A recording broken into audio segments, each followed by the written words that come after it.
Siz вообще bana Tatar konkursuna gittiniz, dinleniler konkursuna. Tatar şarkısınızı anlıyorsunuz mu? Hak yapma. Yok, var sizin ben Rusça'da da разговаривать, нет? Yok, siz gelmeyin, там так грустно сидите, сразу çalmaya verdiler, улыбнулись. Просто biz Rusça söyleşe başlasak, sizin işleriniz fata-fata. Научим, ничего страшного. За вечер научим. Специалист по татарскому языку, друзья. Керек болса kaldırılış, пожалуйста, fala. Kıymet almayın. Okşasın bina tölersiniz. Сигнал. Да. Ümit paytaş, bağlamama, fatana bir gerek olsun.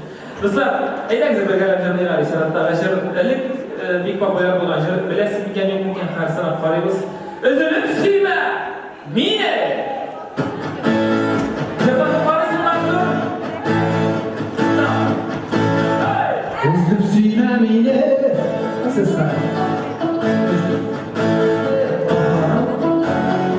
Uyanıp yürüp yine yalnız kalmaydı. Almaydı yaxşı.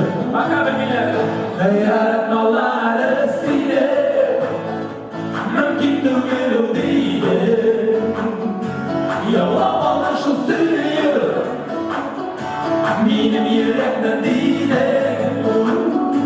Cevaplar bile almayı senin saf hislerine cevaplarına kalmasın yalanlı yüreğimde özüm sinemine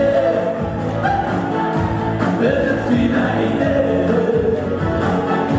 uylap yürüp diye yalnız kalmaydı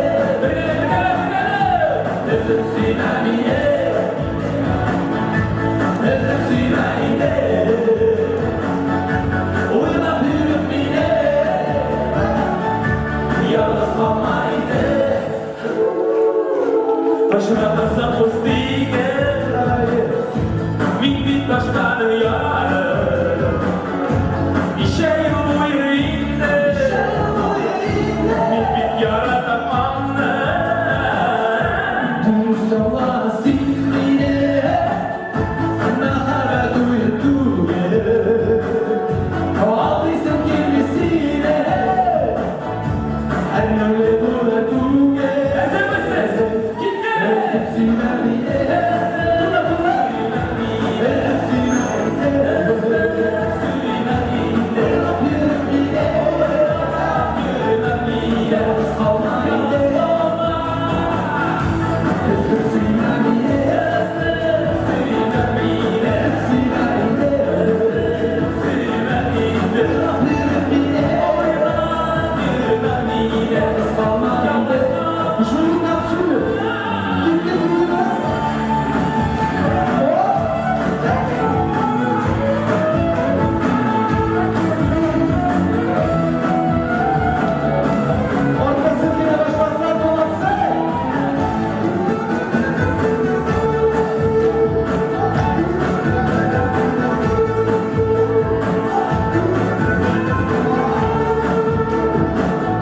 Kızlar siz hazır mı?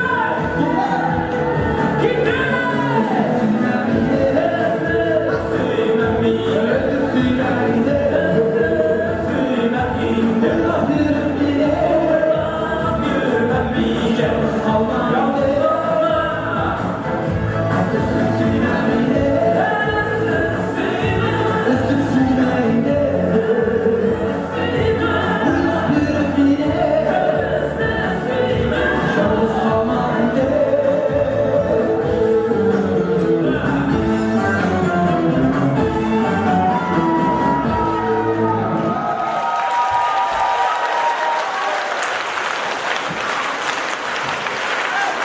Üzülme.